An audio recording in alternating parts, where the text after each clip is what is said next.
नमस्कार श्रोते हो, स्वप्नपूर्ती करिअर अकॅडमी मध्ये मी विजय पारदे आपल्या सर्वांचं सहर्ष स्वागत करतो।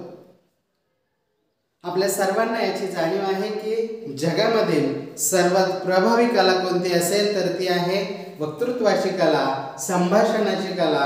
आपल्या स्वतःला आपण जर प्रभावीपणे व्यक्त केलं तरच आपण आयुष्यामध्ये यशस्वी होऊ शकतो। कुठलंही क्षेत्र घ्या, तुम्ही कोणत्याही क्षेत्रात जा, तुम्हाला जर प्रभावी बोलता येत असेल तर तुम्ही निश्चितच यशस्वी होऊ शकता।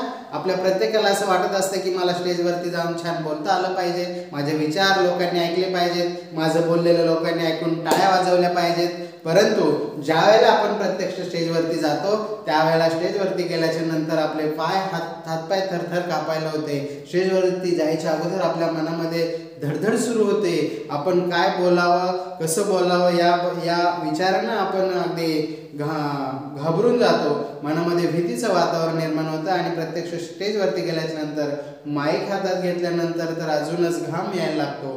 काय बोलायचं आहे जे ठरवून आपण खालून गेलो होतो त्यापेक्षा वेगळंच काहीतरी आपण स्टेजवरती बोलतो। जे खाली बसून आठवत होतं ते सर्व विसरलेलं आपल्याला जाणवतं। लोक हसतात आणि मग आपण स्टेजवरनं खाली येतो। या गोष्टींमधून आपल्याला बाहेर पडायचं असेल तर त्या गोष्टी शास्त्रशुद्ध पद्धतीने शिकण्याची आवश्यकता आहे की आपण कशा पद्धतीने स्टेजवरती गेलं पाहिजे, आपला कॉन्फिडन्स कसा वाढवला पाहिजे। त्यासाठी जे काही टिप्स मी आता तुम्हाला सांगणार आहे। ज्यावेळेला तुम्हाला स्टेजवरती जायचं आहे त्यावेळेला आपल्या स्वतःला सांगायचं की नाही, मी चांगल्या पद्धतीने बोलणार आहे, त्याचा थोडासा सराव अगोदर व्यवस्थित करायचा आहे। मला कोणत्या विषयावरती बोलायचं आहे, मी माझ्या भाषणाची सुरुवात कशाने करणार आहे, भाषणाच्या मध्यभागी काय सांगणार आहे, कोणती उदाहरणं मी माझ्या भाषणामध्ये देणार आहे, त्याचबरोबर सर्वात शेवटी काय सांगून मी व्यासपीठावरनं खाली जाणार आहे, कोणत्या काव्यपंक्तींचा मी माझ्या भाषणात वापर करणार आहे। या सगळ्या गोष्टींचा विचार मनामध्ये करून मग तुम्ही स्टेजवरती गेलं पाहिजे। त्याचबरोबर सर्वात महत्त्वाची गोष्ट आहे की तुम्ही पाठांतर करण्यापेक्षा तुम्ही कन्सेप्ट, जी संकल्पना आहे, मी काय बोलणार, कोणत्या विषयावरती बोलणार आहे, ते कन्सेप्ट क्लिअर करून जर तुम्ही स्टेजवरती उभा राहिला तर निश्चितच तुम्हाला भीती वाटणार नाही।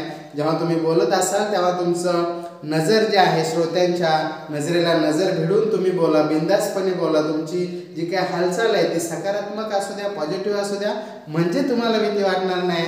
तर याच सारख्या टिप घेऊन आपण अनेक वेळा येत असतो। आपल्याला जर प्रभावीपणे बोलायला शिकायचं असेल तर आमची स्वप्नपूर्ती करिअर अकॅडमी अकोले या ठिकाणी बॅचेस सुरू आहेत। आपण दिसणाऱ्या स्क्रीनवरती दिसणाऱ्या नंबरवर संपर्क साधून आमच्याशी संपर्क करू शकता। जय हिंद, जय महाराष्ट्र।